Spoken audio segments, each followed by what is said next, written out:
So they put him in special services. You know, when you get to go to the day room and meet a couple of fellows and start playing music. And that's where he met Billy Cox. And that's when they both were on special duties. Jimmy was discharged from the army in the summer of 1962 and started a two-man band, The Casuals, with army buddy Billy Cox. They got a few gigs here and there, but it wasn't the most successful band.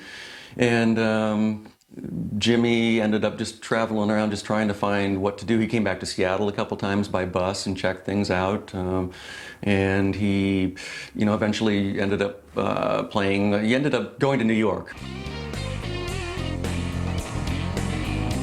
In 1962, Hendrix joined the band Bobby Taylor and the Vancouvers and cut his teeth over the next 4 years, backing the likes of Little Richard, Sam Cooke, Curtis Mayfield and the Isley Brothers. You've got to realise that from his background of playing with various black bands and so forth, he might have to wait the whole evening just to get a few bars break where he could shine. If you say, for instance, he was playing with Little Richard or any other band, the sort of structure of the American soul bands, and a lot of those bands were that the singers and the headliners, they were the stars, and they gave very, very little time to their sidemen. But even then, Jimmy still managed to stand out, amongst the other guitar, amongst the other sidemen of the band. In fact, he got fired from quite a few bands for standing out a little too much, They didn't like his, antics, Anything that would detract from, say, Little Richard didn't go down too good, By October 1965, Jimmy had met R&B singer Curtis Knight, who invited him to join his band, The Squires. Jimmy soon signed an exclusive recording deal with manager Ed Chaplin of PPX Records. By June 1966, Jimmy would set up his own band, Jimmy James and the Blue Flames, which Mark Stein, who would later tour with Jimmy, remembers seeing perform for the first time. I was with some friends one night, and we went to this discotheque called the Cheetah. And we saw this band, and this cat up there, his name was Jimmy James and the Flames.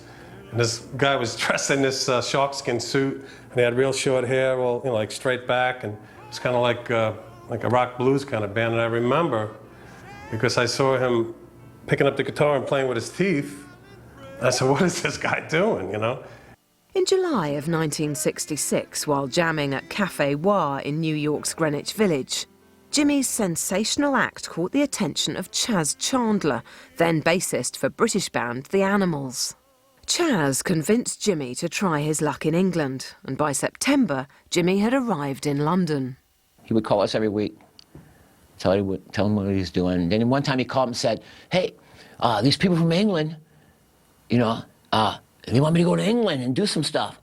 And they want to change my name, call me Jimi Hendrix instead of Jimmy James and the Blue Flames. And I say, yeah, whatever, it's cool, stuff like that. Chas introduced Jimmy to the music scene in London, and Jimmy's incredible prowess impressed such luminaries as Eric Clapton, John Lennon and Paul McCartney, who regularly made the scene to witness Jimmy's outrageous shows.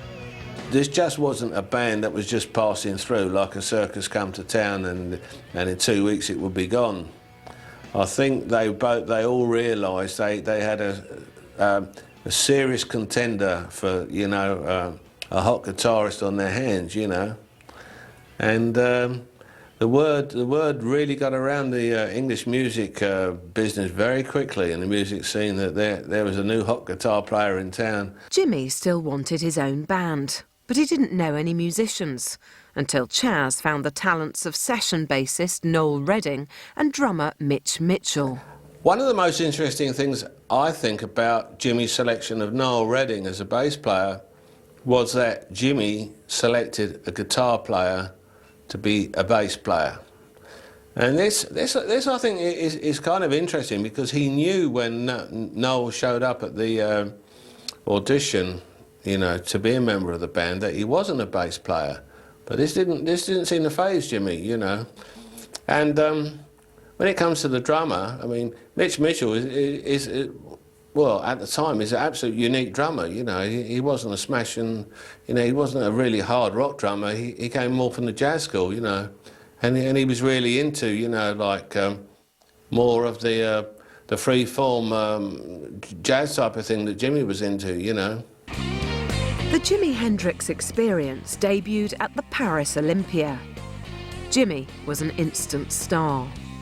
His feedback-laced psychedelic sound reinterpreted the blues and pushed the limits of rock whilst dazzling English audiences. I told Jimmy about one of the new devices I'd been developing, which was called the Octavia, and that he might be interested in having listened to it, you know, listen to it. And he said, yeah, he was really, really excited about hearing it. And he invited me down to a gig in about a couple of weeks' time, it was, at Chislehurst Caves in Kent. And backstage, before he went on stage, I brought a prototype along of this device, and Jimmy played with it backstage. And yeah, you know, that was the beginning of our friendship. And he suggested that, you know, I come down in, it wasn't about 5 days' time, to another gig at the Ricky Tick in Hounslow. And then I went to that gig, and he said, oh, bring along the Octavia. He said, we're going to do some recording afterwards. We're going back to Olympic Studios after the gig in Hounslow. And yeah, we went to the gig. The gig was pretty wild. Jimmy ended up putting his Stratocaster neck through a very low ceiling in the club, you know.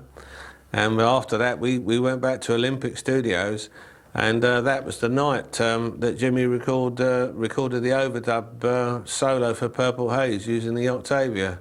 And he also did another tune on the same night, another solo, and that was for Fire, both using this new device, you know.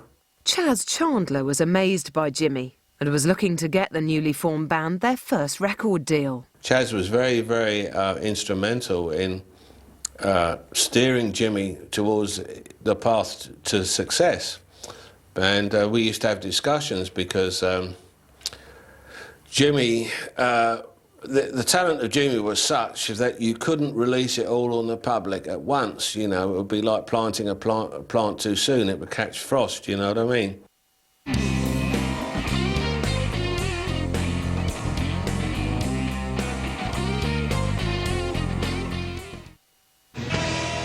The band ended up signing with manager Mike Jeffrey, and in October they began recording their first track, Hey Joe, with Chas Chandler producing. The next thing we know, we got a call from him in England, and they said, he talked to my dad and my dad said, oh, you know, England, we don't even know where England is, you know. And he called up and said, I'm in England now, and I got a recording contract, and my